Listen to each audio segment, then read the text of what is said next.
Good afternoon. I want to welcome everyone to our Learn at Lunch webinar. Today, we will hear from Extension Ag Law Specialist Dr. Shannon Farrell as he discusses farm transition strategies and upcoming farm transition workshops. If you have questions during the webinar, you may ask them in the chat window by clicking the chat button at the bottom of the screen. We have two upcoming webinars scheduled, a Stress and Mental Health on the Farm webinar on March 24th, and a Social Media for Ag Businesses webinar on April 28th. More farm financial management resources are available on the eFarm Management page. I will share this link in the chat window. Dr. Farrell, I will turn it over to you now.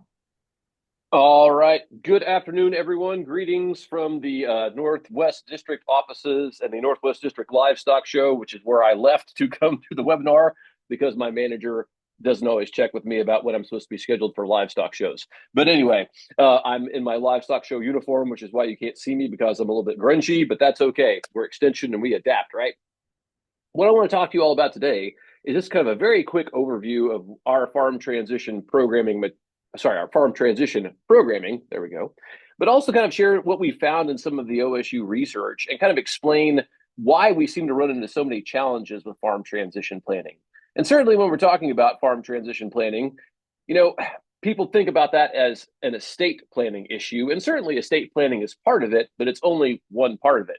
That said, I will tell any audience that will let me speak to them, there are 6 tools absolutely everybody needs to have, regardless of what their operation looks like, what their family looks like, any of their situations. You need this stuff. So let's go through those real quickly. First off, everybody needs to have a guardian nomination for any minor children they have. You've got kids under the age of 18, you need to have a guardian nomination to indicate who is supposed to receive custody of those kids if something should happen to both of their parents. In Oklahoma, that can be done independently as a standalone document, or it can be done as part of your will also. You need beneficiary designations on any kind of investment account you have. And since I know a lot of you in the audience are extension workers, if you've got an OSU benefits plan, you need to make sure that you have designated who is supposed to receive those benefits after you pass away. Make sure you go back and check on those every so often to make sure they reflect what your wishes are, especially if you've had any major life event. If you've gotten married, divorced, had a kid, someone's passed away, or if you've changed jobs or positions, make sure those beneficiary designations are still what you want them to be. Everybody needs a durable power of attorney. The durable power of attorney is authorizing another person to take care of your affairs if you are, for whatever reason, incapacitated. So if you're in a car accident and you can't communicate, or maybe you're even in a coma, the person with your durable power of attorney can pay your bills and in some cases make medical decisions for you if you've given them your medical power of attorney. But that leads us right into the Advanced Directive for Healthcare. Oklahoma's Advanced Directive for Healthcare has 3 components. One of them is a medical proxy or a healthcare proxy. That is you nominating someone to have your healthcare power of attorney if you haven't done that via some other tool. The next part is what you would want in terms of end-of-life care. If you're in a situation where you just have no prospect of recovery, you can specify what level of care you'd like to receive, whether that might be on one end of the continuum, a do not resuscitate order, meaning if you experience cardiovascular death, you want that to basically be your end. But you can have an other end of the continuum that says, hey, I want artificial nutrition, hydration, respiration, basically all life support measures. Keep me alive however you can. The third part of that advanced directive is a instruction set for organ and tissue donation. Now, of course, obviously you can make that designation on the back of your driver's license, but still you can offer more detailed instructions about what you'd like to have happen in terms of organ and tissue donation in your advanced directive. Next up comes your long-term care plan. If you have any idea of the stats out there in terms of whether or not you'll need long-term care, we'll make it real short for you. If you're age 65 or older in the United States, your odds are at least 60% that you'll need long-term care with a minimum average length of stay of about 2 years. So you need to have a plan for long-term care. And if long-term care insurance is an affordable option for you, that's fantastic. But if not, you need to have a listing of the assets that you'd be willing to liquidate in order to pay for long-term care for yourself. Last and certainly not least amongst these tools is a will. Everybody needs to have a will, a set of instructions for how to handle your property after you're gone. And again, doesn't matter how much stuff you have, doesn't matter how little, doesn't matter what your family tree looks like, you need to have a will. Next up, in addition to these tools, I would say there are three things I want everybody to think about. I would like you to think about having a trust. A trust may be a little bit oversold, and it may not be the tool that everybody needs, but I would say at least think about whether or not a trust is right for you. The more stuff you've got, the more complex things you want to have happen to your stuff after you're gone, the quicker that you want your stuff distributed after you're gone, the more that you hate probate. Those are all factors that would weigh in favor of maybe using a trust as your primary estate vehicle versus a will, although you still need a will even if you've got a trust. Not everybody needs life insurance, but there are two groups that I often point to life insurance. If you're a young operator just getting started out and you're fairly highly leveraged, boy, I sure would want you to consider having some life insurance to provide some protection against a very low probability, but very high consequence event in the loss of a wage earner in your family. And if you're entirely on farm, okay, we've lost your labor and management. If you've got off-farm employment, well, we've lost that employment revenue as well as the contributions that you're making to the farm as well. Similarly, if you're a more seasoned operator, but you're facing the farm kid, city kid problem, right? You have a kid that wants to come back and operate the farm. You have one kid that doesn't, but you're worried about giving disproportionate amounts of wealth to each kid. Life insurance might provide a liquid financial tool to give to city kid, whereas you'd be giving more hard assets to farm kid in that situation. And then, of course, long-term care insurance may be an affordable option for some people to manage their long-term care costs. That's up to you. Whether or not that's affordable obviously depends on your age, your state of health, and if you have a benefits provider that can make that affordable for you. But it's something I want everyone to at least look into. So the good news is if you fall asleep for the rest of the webinar, okay, I've got this slide in front of you, and you now know the 6 things you absolutely need to have no matter who you are. And you know the 3 things that you really need to think about. But let's start going then into some of the challenges of farm and ranch succession. And I chose ranch succession here because I've just gotten done speaking to several cattlemen's groups about this. But the principles we're going to talk about apply equally to ranches as well as they do to farms and crop operations also. And this is a challenging issue for those of us in agriculture because overwhelmingly, our assets are farm assets. They're assets that are actively used in an ongoing business. The numbers on your right are taken from the Kansas Farm Management Association's South Central District, which is the region that probably bears the most resemblance to the largest chunk of Oklahoma. And those are actual numbers from their data. That's what a typical full-time cow-calf winter wheat operation would look like in terms of its asset base. But if you look at a typical city folk, right, or towns dweller, right, you look at their assets and they're all personal assets. They're assets they've accumulated through their business or just personally held by them. But none of these things are used in an ongoing business. And the result of that is that if I divide those assets, they really don't lose value. They just have the fractional value that they bore to the whole. On the other hand, if I take the rancher's assets and divide those down, now I've potentially put my business below a critical mass of those assets. Now those assets are worth perhaps even less as a result of the division. So when we're talking about these assets that are used in an ongoing business, we've got to be very careful about how we handle that. Lots of farmers and ranchers are going to choose a split it down the middle approach, right? We have one kid that wants to come back and operate the farm, one kid that doesn't. And so we say, well, gosh, I love all my kids equally, so I've got to treat them exactly the same. That means dividing all those assets in undivided, in this case, 1/2 interest. We'll keep things simple. We have one farm kid, one city kid. Obviously, there could be lots of other permutations on that, but we'll stick with one farm kid and one city kid here. So we're going to put these in undivided 1/2 interests. If we drill down in some more detail on those asset values that I showed you in the previous slides, this is what the asset base looks like for that operation. But I also wanted to add the fact that if you look at this operation, its average net farm income over a 20-year span has been right about $170,000. So I want you to remember that number. This farm is generating on average a net farm income of about $170,000. Also note that as with so many farms and ranches, we've got a lot of value in assets. This particular farm has about 70% of its asset value in land. I'll tell you that if you look at the overall U.S. farm balance sheet, if you took all U.S. farm assets, that would mean about 82% of assets are in land. Land is a big chunk of assets. It's illiquid. It doesn't like being divided. So that's a critical concern for us as we move forward with our transition plan for this operation. And I can tell you that based on tens of thousands of simulations that we've run at OSU to see if this farm is going to generate enough cash flow to support a split it down the middle approach, that has succeeded precisely never. We have never gotten a simulation run to actually accept that there's enough farm income for this particular type of operation for the farm to essentially buy half of itself back. And you're thinking to yourself, Farrell, that's an odd way of saying that. Why are you telling us that if we split this farm down the middle, the farm has to buy half of itself back? Well, functionally, that's what we're forcing this farm to do if it's going to try to retain its asset base. And we'll explain why here in just a second.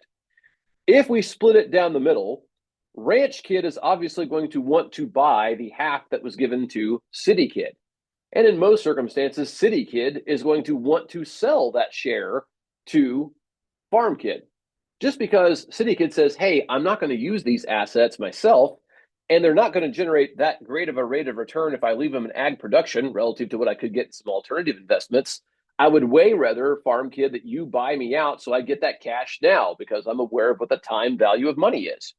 So if City Kid is to be bought out and Ranch Kid has to go get commercial financing to do that, you can see what that expense is in terms of borrowing over there to the right. There's no way we're going to be able to come up with that down payment. There's no way that our our net farm income is going to generate the amount of return that we need to make our debt payments in years 1 through 7.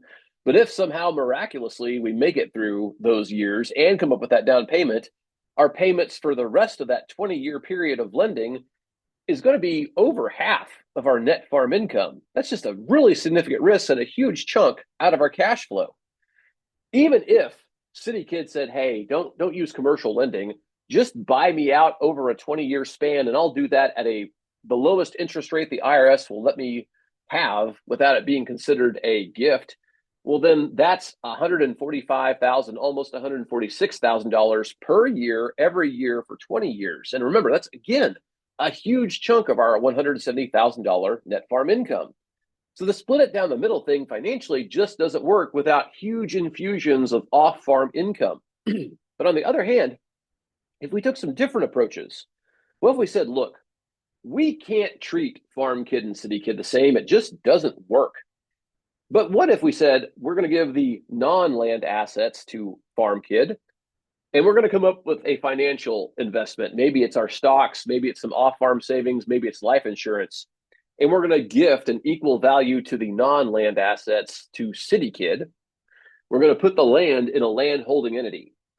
And the land holding entity is going to be accessible by the ranch or the farm to rent at fair market value rent. That fair market value rent will provide an additional cash flow to go to either both Farm Kid and City Kid, or maybe just a City Kid to provide some additional income to try to make mom and dad feel a little bit better about the balance there. When we start looking at that, and we start looking at things like term life insurance or maybe some whole life insurance policies to provide some additional financial liquidity to provide some gifting to City Kid, you can see that, number one, we've now shifted the cost back to mom and dad, which is honestly probably what they were thinking about, but just didn't realize. And we've made that a lot more affordable as well. So if we stop thinking about the fact that we've got to treat everyone identically and start thinking about treating people equitably, we create a lot more room for different strategies that can give us a much higher probability of success. Remember that I told you the split it down the middle approach only yielded us a 0% rate of success. But if we look at the third, fourth, and fifth options that you see on your screen there, those strategies had probabilities of success that were in excess of 90%, sometimes all the way up to 98%. The farm could definitely provide enough cash flow on a consistent basis to support that strategy. But we had to take land out of the equation, and we had to stop making the farm buy assets back from itself. if you want to see what having the farm buy itself back from itself looks like, these are actual financials from a farm in the Midwest. The blue bars represent the net farm value. The green area there represents what that farm's value would be without the setbacks. You'll notice that there is a reduction in the net farm worth of about 2/3 in 1960, of about 1/2 in 1980, and about 1/2 in 2010. And I can tell you that what happened in 1960 was that 2 off-farm heirs had to be bought out. In 1980, 1 off-farm heir had to be bought out. And again in 2011, 1 off-farm heir had to get bought out. And if you hadn't had those setback events, the difference for this particular farm would be a change of almost $5 million in its net worth. I mean, that's pretty considerable, right? So we have to recognize that if we have on-farm and off-farm heirs, they have very different economic interests. Go back to our model farm that we were talking about and split it down the middle. That means that CityKid would be receiving an asset value of about $1.875 million. You're CityKid, and you say, hey, I could have that value right now. That's the cash value. If I sold my share, I could have that money right now. If I invest that in the S&P 500 for 20 years, at the end of that period, I'm going to have $13 million. If I'm super conservative and I invest it in a treasury note for 20 years, okay, at the end of that 20 years, I'll still have nearly $5 million. But if I leave it in the farm, and by the way, this is a pretty heroic assumption, I leave it in the farm and my farm kid sibling is going to give me half the net farm income, even though I'm not doing anything on the farm. And I take the present value of those cash flows, I'm still $8 million behind my stock investment. I'm still $2 million behind my treasury bill investment. And if I reduce the dividends, because quite honestly, I'm not doing anything on the farm, those numbers only grow. So the reason I point all this out is that it's not that farm kids and city kids don't love each other. It's not that they both don't love mom and dad, that they both don't love the farm. They're just both following their economic incentives. And so if I'm going to give people the same economic assets and tell them to share, then I need to find some way to align their economic incentives, or I need to give them completely separate items so that that alignment doesn't have to occur. Each person can pursue their own economic incentives. It's just people being rational actors. And if you're an off-farm investor, you're looking at the returns and going, okay, actually the returns to farming are not that different from the returns to other kinds of investments with a similar risk. And by the way, the beta for average farmland returns is almost identical to the beta for the S&P 500. But when we look at those returns, we're taking into account not just cash flow, but we're also taking into account appreciation and asset value. If you take the appreciation and asset value out of the farmland equation, now our returns are 5.2%. Lots of investors could get that from pretty safe investments that don't have the beta that farm returns do. And if you're thinking to yourself, well, okay, but I'm going to give land to CityKid, and that's fine because they're going to get the lease return as an investment there. Okay, let's talk about what that looks like. And I will tell you, this data is very quick and dirty. I did a survey on Zillow of some farmland sales in Garfield County, since I was going to be doing this from Garfield County. I looked at Garfield County cropland sales over the past year and found an average value of right around $2,400. And then I looked at the USDA's ag lease data for this area, and lease rates for farmland were about, if I recall correctly, $43.50 per acre per year. That means that you're getting a rate of return, CityKid, on just owning farmland of 1.75%. Probably not setting the world on fire there. So everyone just needs to go into this process with a clear understanding of the economics. And again, we're trying really hard to make sure that we align people's economic incentives and also take into account the equities that are in place. So we see that a strategy that's being chosen by nearly 2/3 of our farms and ranches is the one with zero chance of actually working. And I can tell you that roughly 2/3 of our farms and ranches are pursuing the split it down the middle approach because 2/3 of our farms and ranches have no estate planning tools in place, which means that your assets are divided up by the intestacy laws, and they would tell you what? Split it down the middle.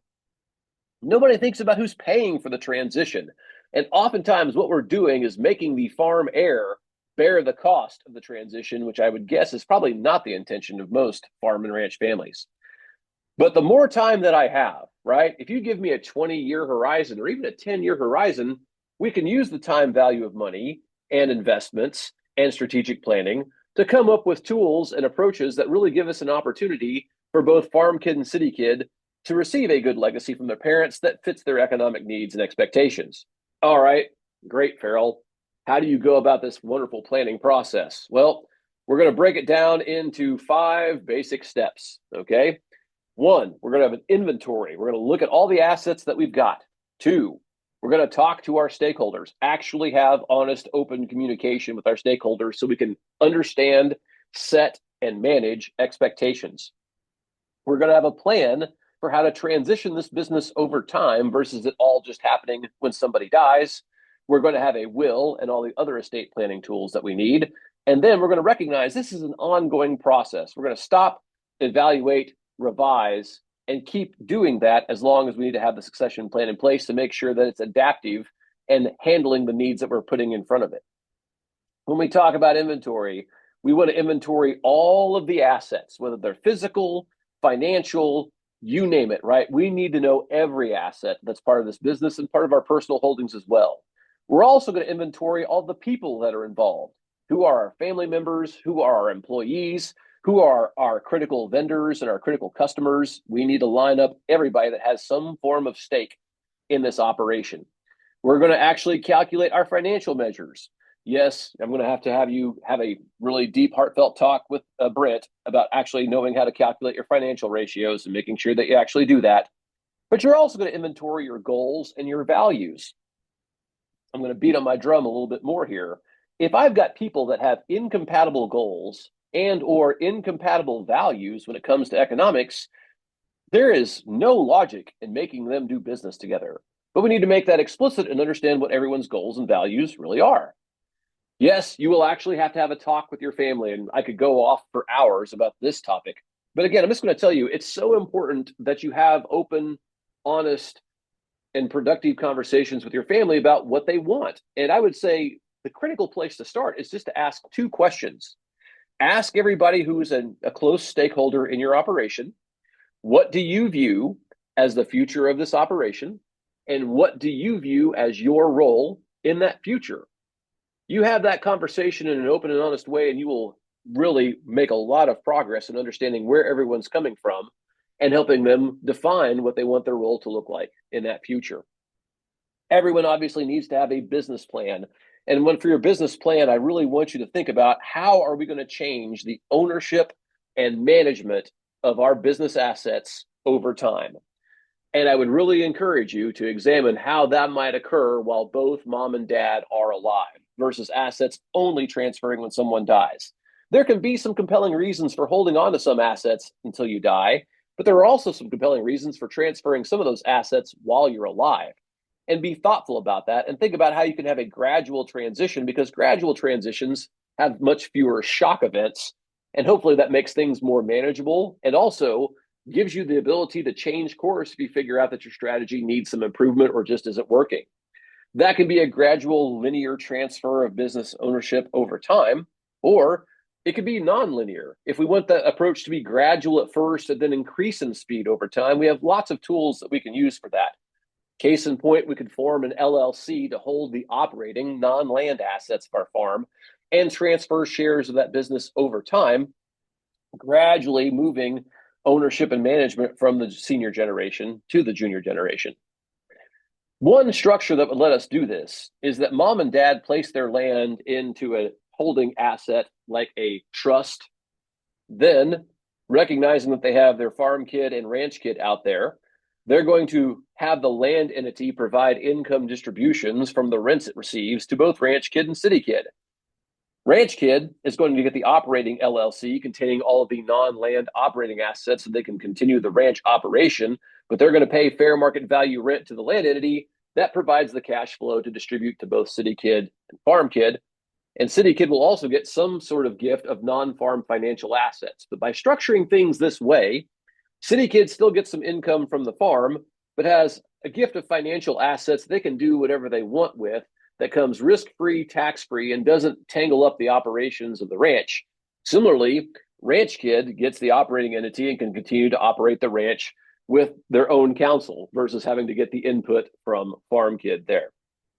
When we talk about this, it's going to necessarily require us to have mom and dad maybe take a step back a little bit from the operation in terms of their reliance on it for their livelihood. But with some planning, we can make that manageable. We need to do some budgeting. We need to understand what level of cash flow we're going to need to have to support mom and dad in a lifestyle with which they're comfortable. But then we also need to come up with a strategy of what portfolio of assets will help us provide that income, recognizing that if we have a kid coming back to the farm, we need to make sure that the farm can provide a comfortable living for them also in recognition of the labor management and risk that they're taking with those assets. Of course, everyone needs to have a will and all the other estate planning tools we talked about. We've already kind of addressed those in our very first slide of today's program. But I'll also tell you that everybody needs a hit by a blank plan. You need to have written procedures for how we do everything that you do in a day in case you become incapacitated or if you pass away. We need to know how we can actually pick up and run with the operation by filling your role in that operation as quickly as we can. Last and certainly not least, we want you to keep going forward with this with a good professional team. We want you to put together your own Magnificent Seven. You need to have an accountant to help you understand the tax implications of the strategies that you're going to use and understand financially, can you pull these things off? You need an attorney to help you put together the legal tools, the entities, the estate planning documents, the business planning documents that you need. You might need an investment advisor to help you understand how we can generate some off-farm assets to maybe balance the farm kid, city kid issue. You might want a farm management consultant to help you understand how you can make the business's managements and operations move in a nice, smooth way that's sustainable for everybody. A human resources advisor might help you make sure that everyone is in a role with the farmer ranch that's comfortable for them and that suits their talents and adds value. And last and certainly not least, you probably need to have a referee, someone to help you fight fair or at least have good, honest conversations that are respectful and that move the dialogue forward. I'd also add that anytime somebody's born, anytime somebody dies, anytime somebody's married, anytime someone gets divorced, anytime you buy or sell or have any other disposition of a major asset, and just on a regular basis, make sure you go back and check on your plan to make sure it's doing what you need it to do. Now, if me talking like an auctioneer for the past 25 minutes didn't fully quench your thirst for information about farm transition planning, do I have exciting news for you? Thanks to a generous research support grant that we received from Noble Research Institute, this year we're going to have a series of day-long farm transition workshops around the state of Oklahoma. We're trying to put a workshop hopefully close to you. We're going to have workshops in the Panhandle, in the northwest area of the state, southwest, southeast, and northeast areas. Those workshops are going to occur this fall, hopefully in the third quarter of the year. And then after the one-day workshop events, we'll then have a two-day workshop. You must attend one of the one-day workshops. That's your prerequisite. But then if you attend our one-day basics workshop, then you're qualified to attend our two-day advanced workshop, where we really dig into the nuts and bolts of farm transition strategies and hopefully help your family take some real meaningful step forwards in its transition planning as well. So stay tuned. As soon as we have the workshop dates and locations set, we'll be notifying everybody that we can. We actually do have one of those locations and dates and is set down, and we're hoping to have the rest of them locked down hopefully over the next week or two. So stay tuned for more information on that front. But with that, I've exhausted the amount of time that Brent generously gave me, although I'm going to pat myself on the back because usually if you get me talking about this, I can't shut up for at least 3 hours. So, hey, I've cut that way down. But with that, I'll open the floor to our MC to see if we have any questions that we can answer. Thank you, Dr. Farrell. I think it was very good on timing. Excuse me. I do not see any questions yet at this time. And then I did share a webinar, a survey for everyone to fill it out and tell us how we're doing and stuff. And yes, so feel free to ask questions if you have any questions. We have Dr. Farrell here for a while to a bit to answer any questions that you have. Sorry, guys. Let me get the screen back to you all. I apologize.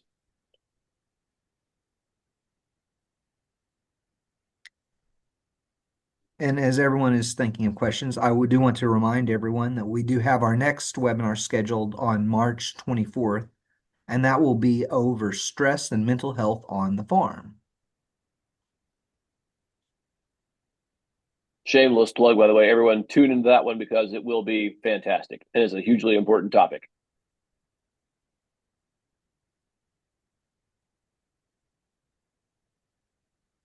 Well, Brent, we have either overwhelmed them with brilliance or just absolutely baffled them with baloney, but I think our crowd is speechless. I think you're right about that. I don't see anything, so I think I'm going to call it a day. So thank you everyone for joining us. We hope to see you March 24th. And thank you, Dr. Farrell, for joining us today and speaking on this important. Oh, there is a question for you. Aha! All Will right. there be a fee for your program? I assume your one-day Oh, workshops. so yes, we will have a modest fee. We're still working on what that is because we need to cover some of the costs of materials for that event. But we do want to make that as affordable as we can for everybody. And I'll also add that one of the things that we're considering about with our pricing structure is giving you a discount if you bring multiple generations of your family. So, for example, it may cost a certain amount for just you and your spouse to attend, but if you bring another generation of your family, we'll give a price break the more generations you can bring because we really want to encourage everyone to bring as many generations of the family as they can to the event. Another question. Do you have any idea of the dates of when these will be held this fall? So, what we've been looking at is probably August, September, and October.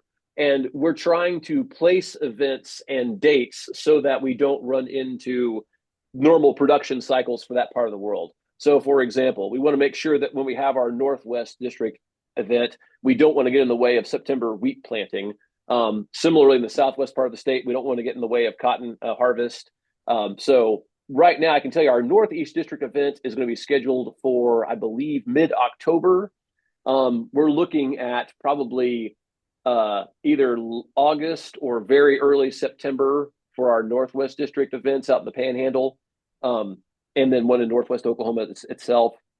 And I'm trying to recall what dates we were looking on for Southwest and Southeast, but they will all occur in the third quarter. One reason for that is, like I said, we wanted to stay out of everybody's production practices, but two, we wanted to be able to have those events in the third quarter so that in the first quarter of 2027, we can have our 2-day event and have given everyone a chance to kind of take the information in, digest it, have some conversations with their family, and be prepared to really engage with that 2-day event. And then another more comment, Texas County would be very interested in hosting a program as I feel it would be very beneficial to our farm range structures in our area. Well, the good news is that Miss Dana Zook has already been coordinating with our educators out in Texas County, and we are heading that way. So we're going to reach out to the Texas County educators and try to find a beneficial location and date to reach our Panhandle constituents for sure. And another question came in. What do you think about the Oklahoma Asset Protection Trust? Oh, that's probably more complex than we can get into today. I always tell folks like, hey, I do want you to think about trusts generally. And when we talk about asset protection trusts, one thing I'll just say as a very global topic is when we're putting assets in trust, I just want to make sure that we're creating opportunities and not obstacles for that next generation. And what I mean by that is that sometimes to receive, excuse me, some of the benefits of trust protections, we've got to put a lot of restrictions on those ag assets. And I just want to make sure that those restrictions aren't binding to the next generation and prevent them from pursuing opportunities if they present themselves. But that's actually one thing that we will be addressing in our workshops for sure as we talk about some of the more advanced estate planning tools and topics out there. Well, I'm glad that'll be something that'll be covered then.